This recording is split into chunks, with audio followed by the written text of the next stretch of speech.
Welcome to study rapid में आप सबका स्वागत है।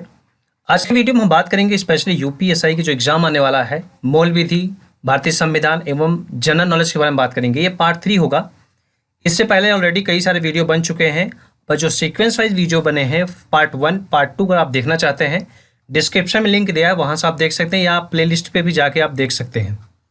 ये जो क्वेश्चन है बहुत इंपॉर्टेंट है आपके एग्जाम के लिए। और एक जानकारी के लिए आपको बताना चाहूँगा जो स्टडी रैपिड का एक ऑफिशियल वेबसाइट है जानकारीहब.com, आप उसको भी विजिट करके सारे क्वेश्चन को आप डाउनलोड कर सकते हैं। या आप इससे आसान तरीका मैं बताना चाहूँगा कि यूपीएसआई जीके आप गूगल पे डाल के सर्च कीजिएगा तो जानकारीहब.com फर्स्ट नंबर पर आता है, क्योंकि उसकी प्रेफरेंस ज़्यादा है और बहुत से स्टूडेंट उसको इनरोल भी कर रहे हैं, यानी उससे क्वेश्चन पढ़ भी रहे हैं। तो आप भी ट्राई कीजिएगा। चलिए हम शुरू करते हैं, देखते हैं क्या क्या इंपॉर्टेंट क्वेश्चन है आज के इस वीडियो में। इसमें टोटल 30 क्वेश्चंस हैं जो कि बहुत इंपॉर्टेंट हैं। सारे क्वेश्चन रिलेटेड हैं मूल विधि, भारतीय संविधान एवं जीके से रिलेटेड। बट मेनली आज की इस वीडियो में डेडिकेटेड है इंडियन कॉन्स्टिट्यूशन से क्वेश्चन है। पहला क्वेश्चन देखिए क्या है, जो कि इंडियन कॉन्स्टिट्यूशन का ही क्वेश्चन है। राष्ट्रीय ध्वज जो हमारा नेशनल फ्लैग है उसको संविधान सभा के द्वारा कब अपनाया गया था? ये 22 जुलाई 1947 को अपनाया गया था। इंडियन जो नेशनल फ्लैग है हमारा राष्ट्रीय ध्वज, उसको अंगीकृत या अपनाया गया था। अगला प्रश्न क्या है कि दुनिया का कि सबसे जो गहरी झील है, जो लेक है, deepest lake in the world, वो कौन सी है? बैकाल झील है। ये कहाँ पर है? रसिया में है। ये क्वेश्चन बहुत इंपॉर्टेंट है और रिपीटेड कई सारे कॉम्पिटेटिव एग्जाम में पूछा गया क्वेश्चन है कि ये सबसे बड़ी झील है जो कि सबसे ज़्यादा डीपेस्ट यानी सबसे गहरी झील है। याद रखिएगा, इसका नाम बैकाल झील है। अगला क्वेश्चन क्या है, जो राष्ट्रीय वृक्ष बरगद है हमारा, नेशनल जो ट्री है, उसका जो साइंटिफिक नेम है वो क्या है, यानी वैज्ञानिक नाम क्या है? उसका नाम है फाइकस बेंगालेंसिस।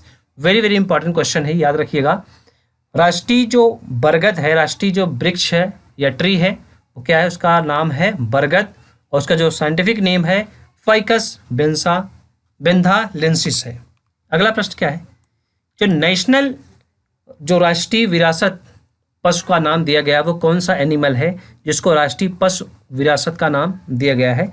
वो नाम है हाथी। हाथी एनिमल हमारा जो जिसका जो साइंटिफिक नेम है एलिफोस इंडिका, इसको राष्ट्रीय विरासत का दर्जा दिया गया है हमारे संविधान के अकॉर्डिंग। याद रखिएगा इसको, बहुत इंपॉर्टेंट क्वेश्चन है। राष्ट्रीय विरासत पशु का नाम क्या है? हाथी है। अगला क्वेश्चन क्या है कि विश्व का सबसे बड़ा लिखित जो रिटन कॉन्स्टिट्यूशन है दुनिया का, वो सबसे बड़ा कौन सा है? इंडिया का, यानी हमारे देश का जो संविधान है लिखित यानी रिटन में सबसे बड़ा पूरी दुनिया का सबसे बड़ा संविधान है। ये भी क्वेश्चन आपके एग्जाम के लिए बहुत इंपॉर्टेंट है। याद रखिएगा, यूपीएसआई का जो एग्जाम है बहुत ही टफ एग्जाम होता है, क्योंकि एक दरोगा लेवल का एग्जाम है, एसआई लेवल का एग्जाम है, सब इंस्पेक्टर का। क्वेश्चन बहुत ही ट्रिकी लेवल के पूछे जाएंगे, तो याद रखिएगा इस चीज़ को। बेस आपको बहुत स्ट्रांग होना चाहिए। अगला क्वेश्चन क्या है, जो राष्ट्रगान है हमारे देश का जनगण मन, उसको कब अपनाया गया था इन इंडियन कॉन्स्टिट्यूशन में? 24 जनवरी 1950 को इसको एक्सेप्ट किया गया था एज राष्ट्रगान जनगण मन को इन इंडियन कॉन्स्टिट्यूशन यानी हमारे संविधान में। अगला क्वेश्चन क्या है, क्वेश्चन नंबर 7 देखते हैं क्या है कि राष्ट्रीय गीत वंदे मातरम को कब अंगीकृत किया गया था हमारे कॉन्स्टिट्यूशन में? 24 जनवरी 1950 को अंगीकृत किया गया था, यानी शामिल किया गया था राष्ट्रीय गीत को वंदे मातरम को 24 जनवरी 1950। याद रखिएगा, डेट बहुत इंपॉर्टेंट होता है एग्जाम के। अगर आप प्रीवियस ईयर का क्वेश्चन भी आप देखेंगे ना यूपीएसआई के एग्जाम में, तो इस तरह से क्वेश्चन कई सारे पूछे गए हैं। हमारे राष्ट्रीय जो पक्षी मोर है जिसका वैज्ञानिक नाम क्या है? पाओक्सिस्टेटस। वेरी वेरी इंपॉर्टेंट है ये, साइंटिफिक नेम ऑफ इंडियन जो बर्ड है यानी राष्ट्रीय पक्षी है उसका नाम है मोर और उसका वैज्ञानिक नाम है पाओक्सिस्टेटस। नेक्स्ट क्वेश्चन देखते हैं, क्वेश्चन नंबर 9 क्या है, केवलादेव राष्ट्रीय उद्यान किस जगह पर स्थित है? ये है भरतपुर राजस्थान में। वेरी वेरी इंपॉर्टेंट क्वेश्चन ये भी है कि ये जो राष्ट्रीय उद्यान है बहुत इंपॉर्टेंट है, क्योंकि यहाँ पे एक सीजन के अकॉर्डिंग समय के हिसाब से जो वेदर होता है उसके हिसाब से विदेशों से भी पक्षी यहाँ पर आते हैं, पलायन करते हैं इस राष्ट्रीय उद्यान में, जिसका नाम है केवला राष्ट्रीय उद्यान। अगला क्वेश्चन क्या है कि भारतीय मूल संविधान में कितने अनुच्छेद हैं? जो मूल संविधान का मतलब क्या है, जब ये रिटर्न किया गया था इंडियन कॉन्स्टिट्यूशन, उसको मूल कहा जाता है। अमेंडमेंट यानी कि चेंजेज हुए हैं वो टाइम टू टाइम चेंजेस होते रहते हैं, आर्टिकल्स ऐड होते हैं, रिमूव होते हैं, वो अलग बात है। लेकिन जो बेस है वो 395 आर्टिकल हैं हमारे जो इंडियन कॉन्स्टिट्यूशन का जो बेस है यानी मूल संविधान है उसमें। संविधान के किस भाग में नागरिकों के मूल अधिकार का वर्णन किया गया है। मूल अधिकार का जो वर्णन किया गया है, मौलिक अधिकार का, वो किया गया भाग 3 में। वेरी वेरी इंपॉर्टेंट क्वेश्चन है, ये भी आप याद रखिएगा। पार्ट 3 में वर्णन किया गया मूल अधिकार का इन इंडियन कॉन्स्टिट्यूशन में। अगला क्वेश्चन क्या है, क्वेश्चन नंबर 12 देखते हैं क्या है कि भारतीय मूल संविधान में कुल कितने भाग हैं। जो इंडियन कॉन्स्टिट्यूशन का बेस, मेन जो इंडियन कॉन्स्टिट्यूशन लिखा हुआ है विदाउट अमेंडमेंट, उसमें 22 इसके पार्ट हैं, इसके भाग हैं, 22 भाग हैं। क्वेश्चन नंबर 13 देखते हैं क्या है कि भारत की किस अनुच्छेद में नीति निर्देशक तत्व का वर्णन किया गया है।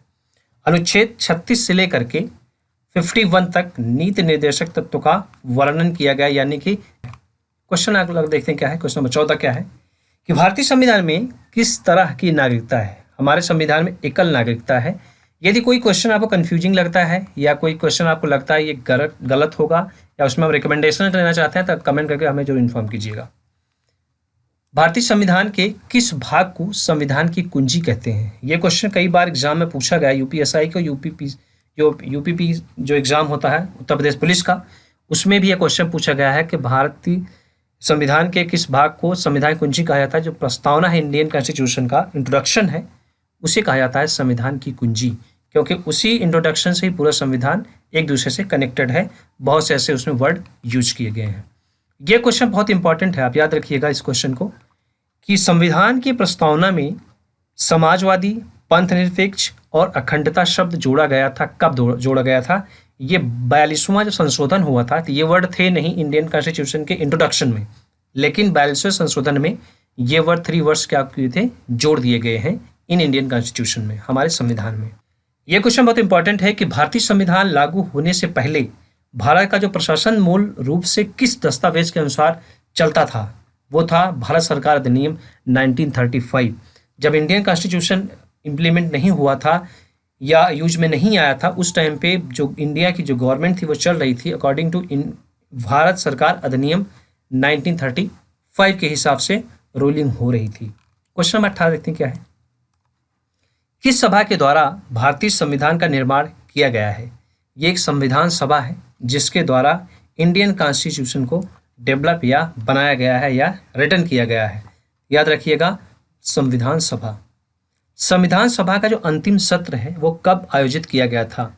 जो लास्ट सत्र था, जो फाइनल करने था, वो आयोजित किया गया था 24 जनवरी 1950 को। याद रखिएगा, डेट बहुत इंपॉर्टेंट होता है क्योंकि इंडियन कॉन्स्टिट्यूशन के डेट से रिलेटेड क्वेश्चन आते हैं, आर्टिकल्स से रिलेटेड बहुत सारे क्वेश्चन आते हैं, कौन से अनुच्छेद में क्या कहा गया है, याद रखिएगा। भारत की किस लाइब्रेरी में लिखित संविधान रखा गया है? जो हमारा इंडियन कॉन्स्टिट्यूशन जो रिटर्न लिखा गया है पेन के जरिए, वो कहाँ पर लिख के रखा गया है? वो लिखा गया राष्ट्रीय म्यूजियम दिल्ली में रखा हुआ है एज ए रिटर्न, जो कि इंडियन कॉन्स्टिट्यूशन है। रिटर्न इंडियन कॉन्स्टिट्यूशन लिखा गया है, वो राष्ट्रीय म्यूजियम दिल्ली में रखा गया है। क्वेश्चन नंबर 21 देखते हैं क्या है कि हमारे देश का जो मूल संविधान है किसके हाथों द्वारा लिखा गया है। इस संविधान को जो राइट किए लिखे हैं उनका नाम है प्रेम विहारी नारायण रायजादा ने लिखा है इस इंडियन कॉन्स्टिट्यूशन को, यानी उन्होंने अपने हाथों से लिखा है। बाकी बताने वाले तो बहुत सारी टीमें थी, बहुत सारा उनका सिस्टम था जिन लोगों ने मिलकर इसको बनाया है। क्वेश्चन नंबर 22 देखते हैं क्या है कि भारतीय संविधान सभा की संघ की जो शक्ति होती है वो समिति के अध्यक्ष कौन थे? जो भारतीय संविधान सभा की जो संघ की शक्ति थी वो समिति के अध्यक्ष कौन थे उस टाइम पे? पंडित जवाहरलाल नेहरू थे, संघ शक्ति के समिति के अध्यक्ष थे। वेरी वेरी इंपॉर्टेंट क्वेश्चन है, याद रखिएगा। ये क्वेश्चन आया था 2017 के एग्जाम में आया था यूपीएसआई के। हमारे देश में पंचायती योजना किस देश से ली गई है? इंडियन कॉन्स्टिट्यूशन में आप जानते हैं बहुत सारे ऐसे रूल्स से आर्टिकल्स हैं जो कि दूसरे देशों से लिए गए हैं। तो जो पंचायती योजना है वो रूस से लिया गया है, रूस से इंस्पायर है पंचायती योजना इन आवर इंडियन कॉन्स्टिट्यूशन, हमारे संविधान में। देश के, ये क्वेश्चन बहुत इंपॉर्टेंट ये भी है कि देश के राष्ट्रीय फल का वैज्ञानिक नाम क्या है? जो इंडियन फ्रूट है हमारा राष्ट्रीय नेशनल फ्रूट, उसका जो वैज्ञानिक नेम क्या है? उसका नाम है मेनिगीफेरा इंडिका। ये आम होता है, आम आप जानते हैं राष्ट्रीय फल है हमारा, उसका वैज्ञानिक नेम है मेनिगीफेरा इंडिका। क्वेश्चन नंबर 25 देखते हैं क्या है कि गंगा नदी को किस वर्ष राष्ट्रीय नदी घोषित किया गया है? बहुत से लोगों की इसकी डिमांड थी कि बहुत दिनों से डिमांड थी कि इंडिया में जो नेशनल रिवर होगी वो उसका नाम क्या होगा? तो नेशनल रिवर है गंगा नदी। और इसको जो प्रमाणित किया गया यानी इसको जो नॉमिनेट किया गया है 2008 से इसे घोषणा की गई है कि हमारे देश की जो नेशनल रिवर होगी वो गंगा होगी। क्वेश्चन नंबर 26 देखते हैं क्या है कि भारत का राष्ट्रीय जलीय जीव जो होता है डॉल्फिन जिसको कहते हैं, उसको कब राष्ट्रीय जलीय जीव घोषित किया गया था? ये किया गया था 2009 में। जो हमारे देश का जलीय जीव घोषित किया गया राष्ट्रीय जलीय जीव वो है डॉल्फिन, और इसे 2009 में इसको घोषित किया गया है। भारत किस तरह का राष्ट्र है? तो भारत कैसा राष्ट्र है? धर्मनिरपेक्ष राष्ट्र है। याद रखिएगा, ये भी क्वेश्चन बहुत इंपॉर्टेंट है आपके एग्जाम के लिए। क्वेश्चन नंबर 28 देखते हैं क्या है कि भारतीय संविधान प्रस्तावना में किस वर्ष समाजवाद, धर्मनिरपेक्षता, एकता और अखंडता शामिल किया गया? ये किया गया था 1976 में शामिल किया गया था। ये ईयर याद रखिएगा जिसमें शामिल किया गया समाजवाद, धर्मनिरपेक्षता एवं अखंडता को शामिल किया गया, जो कि मैंने आपको स्टार्टिंग के क्वेश्चन में बताया था। क्वेश्चन नंबर 29 देखते हैं कि भारत का जो राष्ट्रीय गान है वो किसने लिखा है? बहुत ही आसान सा क्वेश्चन है, आप जानते हैं रविन्द्रनाथ टैगोर जी ने लिखा है। क्वेश्चन नंबर 30 बहुत इंपॉर्टेंट है कि जो नागालैंड राज्य बना था वो किस राज्य से कट करके बना है? ये बना असम से, क्योंकि जो नागा लोग थे वो अपनी रिक्वायरमेंट के अकॉर्डिंग और उनकी जो डिमांड थी उसको पूरा करने के लिए असम से इस राज्य को बनाया गया ताकि डिस्प्यूट न फैले आपस में और दंगे न हो, इसलिए ये बनाया गया एक नागालैंड राज्य जो कि असम का ही पार्ट था। ये 30 क्वेश्चन वेरी वेरी इंपॉर्टेंट हैं। यदि आप सबको वीडियो अच्छा लगा है तो वीडियो को शेयर कीजिए, चैनल पे नए हो तो जरूर सब्सक्राइब कीजिए, बेल आइकन को क्लिक कीजिए ताकि आपके पास जो भी वीडियो अपलोड होता है इस चैनल पे आपके पास सबसे पहले आए और आप उस वीडियो को सबसे पहले देख सकें। और साथ ही आपको एक और जानकारी देना चाहूँगा, यदि आप 2500 जीके क्वेश्चन यूपीएसआई के लिए डाउनलोड करना चाहते हैं, डिस्क्रिप्शन में लिंक दिया है, वहाँ से आप डाउनलोड कर सकते हैं। या और आपकी सुविधा के लिए बताना चाहूँगा कि वो गूगल पे जाइए आप, वहाँ की यूपीएसआई जीके पहली जो वेबसाइट आएगी जानकारीहब.com, वहाँ से भी आप डाउनलोड कर सकते हैं इस तरह से। और ये भी क्वेश्चन आपको उस PDF में अवेलेबल हो जाएंगे यूपीएसआई के एग्जाम में, तो जरूर उसको डाउनलोड कीजिए, जरूर इनरोल कीजिए। बहुत ही बेस्ट क्वेश्चन हैं उसमें और सारे क्वेश्चन वेरी वेरी इंपॉर्टेंट हैं। और बहुत से स्टूडेंट ने उसको डाउनलोड किया है इसी प्रेफरेंस के देखते हुए गूगल पे पहले नंबर पे, इसलिए यह वेबसाइट आती है जानकारीहब.com। केवल आप गूगल पे UPSI GK डाल के सर्च कीजिए, पहले नंबर पे आपको क्वेश्चन मिल जाएंगे। PDF आप जरूर डाउनलोड कीजिएगा, डिस्क्रिप्शन में भी लिंक दिया है।